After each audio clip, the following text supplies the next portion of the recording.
андрей клименко сокини 58 солаи алмато мегӯяд дар ҷавониаш муҳаббати ӯ ба мусиқӣ аз ҳамин дастгоҳҳои сабти садо шурӯъ шуд. дар осорхона дастгоҳҳое ҷамъоварӣ шуданд ки бо навор кор мекунанд. гирдоварии дастгоҳҳоро огоҳона аллакай 20 сол пеш шурӯъ кардам. солҳои 2002, 2003, 2005 ва баъдтар ҳам махсус онҳоро мехаридам. чӣ шуд ки ба ин кор даст задам? Мехостам ҳамон садоеро бишнавам ки дар давраи ҷавонӣ шунида будам.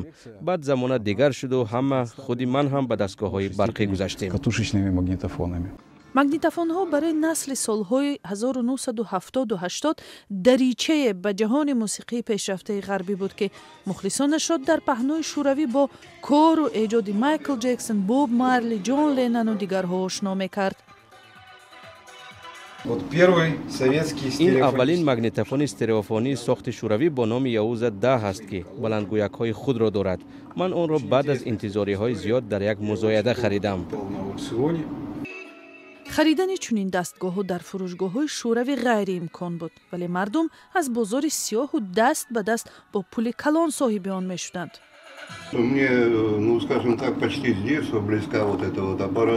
ман қариб аз хурдсолӣ ин дастгоҳҳоро мешиносам. дар ин осорхона тасодуфан магнитофонеро дидам ки соли 1969 аввалин бор бо пули худам харида будам.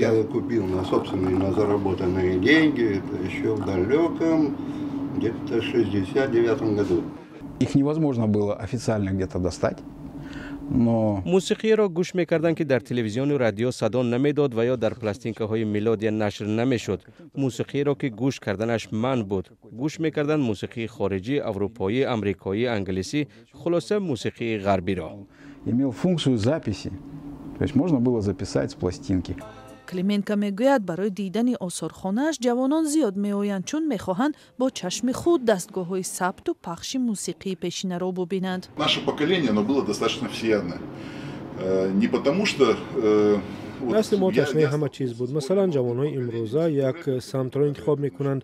реп бошад фақат ҳамин навъи мусиқиро пеша мекунанд. мо ба ҳама чиз ҳавас доштем. интернет набуд, телевизион ду шабака дошт. телевизиони қазоқистон ва шабакаи аввал. радио ҳам пешниҳодҳои ҷолибе надошт. аз ин рӯ ҳама машғулиятҳои мусиқии мо ба пластинка ё ба магнитофон рабт дошт. Поэтому все увлечение музыкальное сводилось либо к грамзаписи, либо к магнитофону. дар тоҷикистони шӯравӣ нақши магнитофонҳо барои ошноӣ бо мусиқии бурунмарзии форсӣ бисёр муҳим дониста мешавад.